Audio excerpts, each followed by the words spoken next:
Well, I'm joined by DW's Stacey Bivens in the studio. Yeah, absolutely. Very messy, very bitey. Yes. What was your reaction to the debate? What stood out to you? Well, it managed to thread the needle between being extremely boring and extremely stressful. It was just like two men just talking over each other, and Chris Wallace was like a kindergarten teacher trying to get everybody in line. But I think that this is what Donald Trump, in part, was trying to do, to try to unnerve Joe Biden, make him seem like he's not focused, that he can't answer questions well, that he's not smart. And we saw he wasn't successful in that way. Joe Biden had smart, intelligent things to say, but every time he would get a little bit of momentum, Donald Trump would interrupt. And I think that was part of his strategy. Definitely. There was a lot of interjection, a lot of talking over each other. But Biden wanted to press Trump on his handling of the coronavirus. But the president pushed back, as we were saying. Let's take a listen. But I'll tell you, Joe, you could never have done the job that we did. You don't have it in your blood. You could have never done that job. I know how to do the job. I know how to get the job Well, you didn't do very well in swine flu.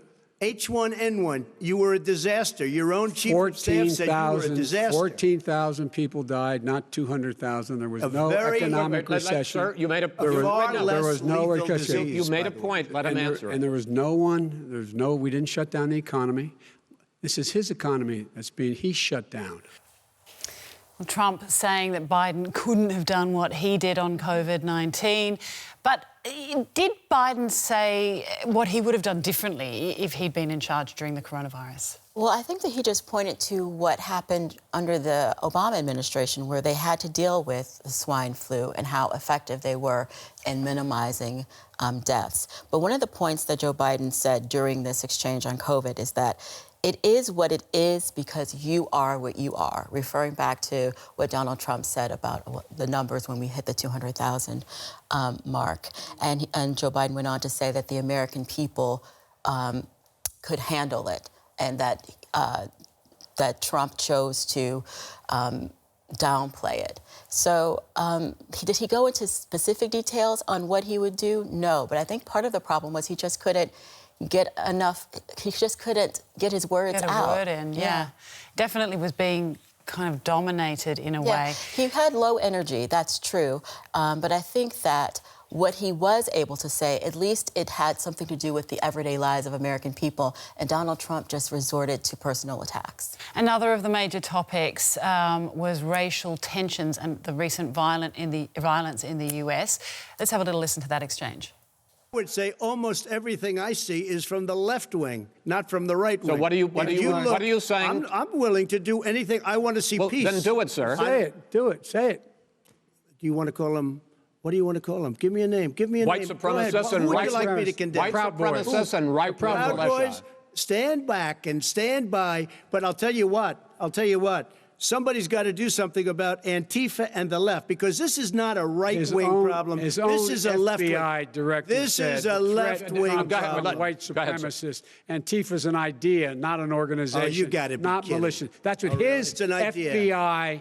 FBI director said. Well, then you know what? No, we're done, sir. We're moving on to the next. We're moving. When a bat hits you over the head, that's not an idea. Well, Trump obviously trying to move the attention away from the race issue to Antifa. How do you think that both candidates did on race? Well, let me just say, I think it's a shame when a sitting U.S. president can't outright denounce white supremacy. And throughout this exchange, Donald Trump proved what he's been doing, that he considers himself the president of the red states and not the whole United States. And when it comes to race, he still has his head in the sand. Mm-hmm. You have all these people of various ethnic backgrounds, men, women, various ages, who are fighting, who are protesting because they want to see a more justice system, and he's ignoring it and throwing it all at the feet of Antifa, and not at all acknowledging the violence that has been ensued because of white supremacists. You know, with that issue and many other issues, politics in the US is so polarised right now.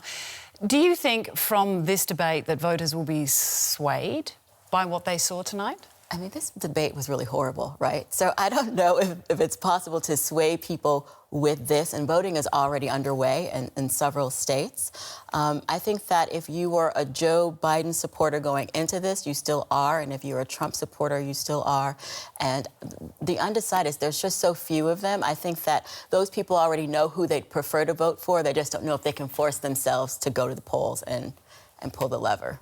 And we still have 2 debates to go. How do you think they might pan out? Do you think the candidates will take the same strategies, or do you think they might change tack? Well, let's hope not. Joe Biden needs to do better. Like I said, he did speak to issues that matter to American people. And Donald Trump resorted to attacks. And then one of the upcoming debates is more of a town hall, and that's where Joe Biden really shines. And we saw a little bit of that tonight, where he looked into the camera and he was like, how are you doing? And talking to the American people. I think that that's his strength, really empathizing and connecting with people, and he'll probably do better there. Donald Trump, this was his to lose, and he didn't really do anything to win it. Right. All right, Stacey Bivens, thanks very much for the analysis.